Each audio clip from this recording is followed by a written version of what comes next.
वश नहीं चलता और ना कभी चलेगा, क्योंकि वो सतगुर अल्लाह राम एडा भोला खसम नहीं जेड़ा मकर चलित्र ना जाने। ये लाइनें इतनी जबरदस्त हैं, अगर आप हमेशा याद रखो तो शायद कम से कम सत्संग में और सतगुर के सामने पखंड ना करो, झूठ ना बोलो। एडा भोला खसम नहीं जेड़ा मकर चलित्र ना जाने, इहदे घर विच ओहियो बस सकदी जेड़ी सब चतराइयां भुल जावे। बात ही खत्म हो जाती है। जिसने सारी सृष्टि बनाई उस भगवान ने, अल्लाह वाहिगुरु राम ने। आप कभी पेड़ पौधे देखो जो रास्ते में आते हैं, एक का पत्ता दूसरे पेड़ के पत्ते से नहीं मिलता। एक ही नस्ल होने के बावजूद टहनियां और उनका जो बड़ा टहना होता है जिसों, वो भी कभी आपस में मिलते आपको नजर नहीं आएंगे। और अलग अलग किस्में कितनी हैं, किसी के पत्ते में कोई डिजाइन, किसी के पत्ते में कोई डिजाइन। तो कुदरत के कादिर का क्या कहना, वो तो गजब का है। जिसने श्रद्धा से दृढ़ यकीन से उसे यह मान लिया कि हां वाकई वो तो दोनों जहान का जानता है, उस मालिक को, सतगुरु मौला को, जिसने ऐसा माना उसकी कुलों का उद्धार हो जाया करता है। वो हर किसी की जानता है, हर किसी की खबर रखता है, लेकिन कभी किसी का बुरा नहीं करता। उसे पर्दा मंजूर है, सबका पर्दा रखता है। पर्दा उठाता नहीं, पर उसकी मार की वजह से लोग अपना पर्दा आप ही बता देते हैं। सच्ची बातें सुनने को मिलती हैं, पसीने छूटते हैं, वो भी अच्छे हैं, पसीना तो छूटा, सोच तो आई कि मैंने गलत किया है, और वो मुआफी लेके फिर से रूहानियत में तरक्कियां हासिल कर सकते हैं। पर कई चिकने घड़े होते हैं, चिकने घड़े। चिकना घड़ा मतलब पंजाबी में कहें तो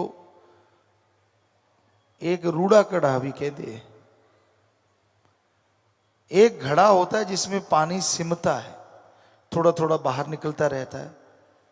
राजस्थान में हमने देखा, खुद ये प्रैक्टिकली देखा है, उसको लोग बड़ा पसंद करते हैं क्योंकि उसमें पानी ठंडा बहुत जल्दी होता है। और एक घड़ा होता है ज्यादा ही पका हुआ, उसमें जैसा डाल दिया वैसा ही रहता है, ठंडा होता ही नहीं, तो लोग उसे पसंद नहीं करते। और एक चिकना घड़ा, उसपे कुछ ठहरता ही नहीं। तो कई लोग इतने चिकने और पक्के होते हैं घड़े मन के वजह से कि उन पे कोई चीजों का असर होता ही नहीं। उसके मन ने जो कह दिया, उसके मन ने जो बहका दिया, उसी पे पक्के चलते हैं। वो मानने को तैयार ही नहीं होते कि उनकी कोई गलती है, वो मानने को तैयार ही नहीं होते कि उनसे कोई गुनाह या कोई पाप होता है, बल्कि वो ये दिखाते हैं कि उन जैसा सही और अच्छा कोई दूसरा हो नहीं सकता। तो वो धोखा खाते हैं, उन्हें खुशियों से दूर हो जाते हैं। इसलिए अगर गलती होती है, उसे अगर इंसान मान लेता है तो उसे ही इंसान कहते हैं। भगवान गलती नहीं करता, इंसान से गलतियां होती रहती हैं। वो राम एक ऐसा है जो सबका भला करता है, किसी का बुरा नहीं, पर इंसान अपने कर्म बुरे अपने हाथों से लिखवाते हैं। पीर फकीर हर तरह से पर्दा रखने की कोशिश करते हैं, पर जब आदमी के बुरे कर्म आते हैं ना, तो वो गाने की लाइनें आपने सुनी होंगी, रब नाल ठगियां क्यों मारे बंदिया, ते दिन रात पापा च गुजारे बंदिया। फिर वो रब से भी ठगियां मारनी शुरू कर देता है। पंजाबी में एक कहावत है, गिद्दड़ दी मौत आउंदी है जट दी मुन्नी नाल आके कहंदे।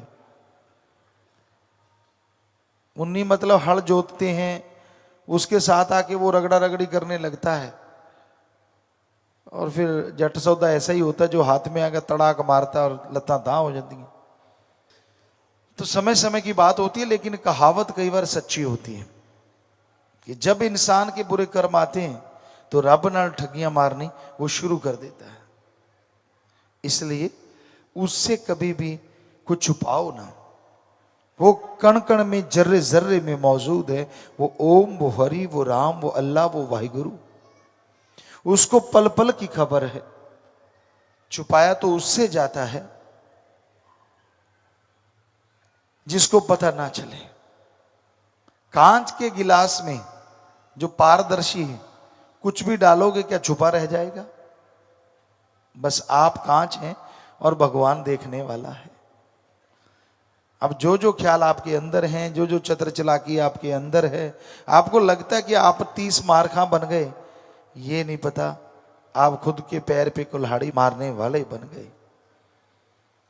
क्योंकि उससे छुपा के जो भी पाप गुनाह आप करते हैं, उसका फल आपको मिलता जरूर है और आपको भोगना जरूर पड़ता है। अजी उसके सच्चे भक्त से भी कोई ठगी बेईमानी करे ना, तो उसका भी हाल बुरा होता है। बहुत बार हमने ऐसा देखा है, बहुत बार हमने ऐसा महसूस किया है कि जो लोग ज्यादा ही चतर चालाक हो जाते हैं, बेपरवाह जी ने भजन में लिखा है, कुल्ले लैन होशियारा दे। पाप करते रहते हैं, बुरे कर्म करते रहते हैं और उनको लगता है किसी को पता ही नहीं चलता। छुप छुप के अपने तरीके से, और यही वो सबसे बड़ी भूल कर देते हैं। छुप दुनिया से सकते हो, कुंडा ताला दुनिया से लगा सकते हो, पर जो रहता ही आपके अंदर है उसे से छुपोगे कैसे?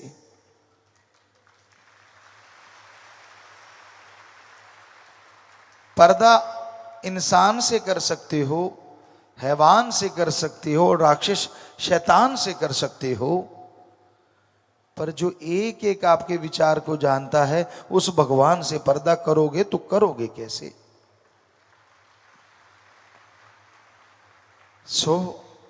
हमारा तो काम यही है, बताना है कि ऐसा ना किया करें। दृढ़ यकीन रखिए, सेवा सुमरण कीजिए, अपने अंतःकरण को झंझोरिए, गलत कामों की तरफ मत जाइए। पहनना, खाना, हंसना, बोलना, हार श्रृंगार आप ही नहीं, पशु भी करते हैं। कभी भी आप देखिए, पशुओं में ऐसा बहुत कुछ देखने में मिलता है। हमने ये नोट किया है और करते ही रहते हैं, क्योंकि प्रकृति से बहुत प्यार है। जब सतगुरु राम से दिन रात प्यार है, तो उसकी औलाद से प्यार क्यों नहीं होगा?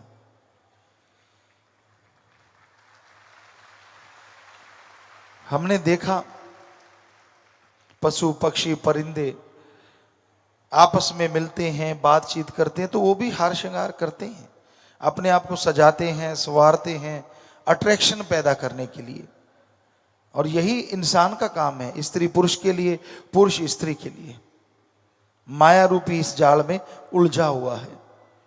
पर उस राम सदगुरु के प्यार में, उस अल्लाह वाहिगुरु ईश्वर के प्यार में जो लोग चला करते हैं, वो जन्मों जन्मों की उलझनों को खत्म कर देते हैं और मालिक की खुशियों से माला माल होते रहते हैं।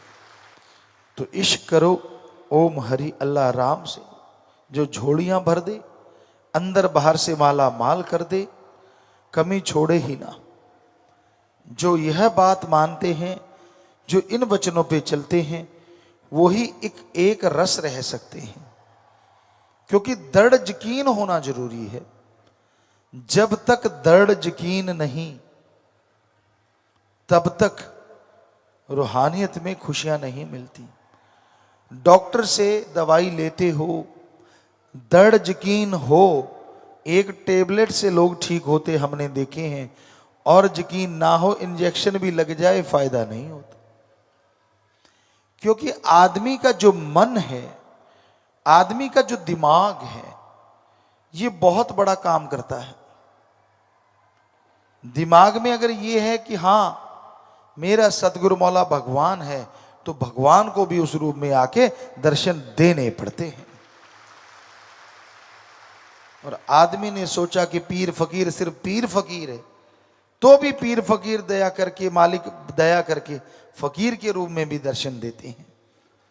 पर आदमी ने सोचा कि मेरा फकीर तो आदमी ही है, फिर भी कहीं ना कहीं उसकी संभाल होती है। पर जब आदमी यह सोचता है कि पीर फकीर उससे पार्शलिटी करता है या उससे भेदभाव करता है, तो समझ लो आप अपने कर्मों के बोझ तले दबने वाले हो।